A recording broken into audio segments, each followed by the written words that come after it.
નમસ્કાર, મારું નામ વિકાસ યાદવ છે। હું ગીર પૂર્વ વન વિભાગમાં નાયબ વન સંરક્ષક તરીકે ફરજ બજાવું છું અને જેમાં બધાને ખબર છે કે હવે ઉનાળાનો સિઝન ચાલુ થઈ ગયો છે અને આપણી જો તપોભૂમિ છે સૌરાષ્ટ્રની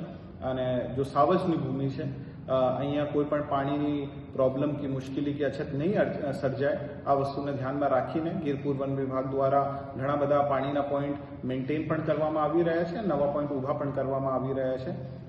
ગીર પૂર્વ વન વિભાગમાં 250 આજુબાજુ પાણીના પોઈન્ટ અત્યારે ચાલુ છે। આમાં મોટે ભાગે આપણી જો નવીન ઉર્જા છે, આપણી સૌર ઉર્જા છે, સોલર પાવર જેમને કહેવાય, સોલર આધારિત પાણીના પોઈન્ટો છે। એમને હારે હારે આપણે પવનચક્કી દ્વારા સંચાલિત પોઈન્ટો પણ છે અને અમુક વિસ્તારો જો દુર્ગમ છે અહીંયા ટેન્કર દ્વારા પાણી પણ ભરવામાં આવી રહ્યું છે। અને ગીર પૂર્વ વન વિભાગ ફક્ત અને ફક્ત આપણું જો હાવજ છે અને મોટો પ્રાણીઓ છે એમના માટે ચિંતિત નહીં છે, પણ આપણા જો નાના જીવડા કહેવાય અને આપણી જો પરાગનયનની આપણી જો એક પદ્ધતિ હોય છે ઇકોસિસ્ટમમાં આ સારી રીતે ચાલતી રહે એમના માટે પાણીના કોથળા પણ નાખવામાં આવી રહ્યા છે અને ઘણી બધી ભૂમિ ભેજની કામગીરી, સોઇલ એન્ડ મોઇશ્ચર કન્ઝર્વેશનના વર્ક્સ પણ ગીર પૂર્વ વન વિભાગ દ્વારા કરવામાં આવી રહ્યા છે।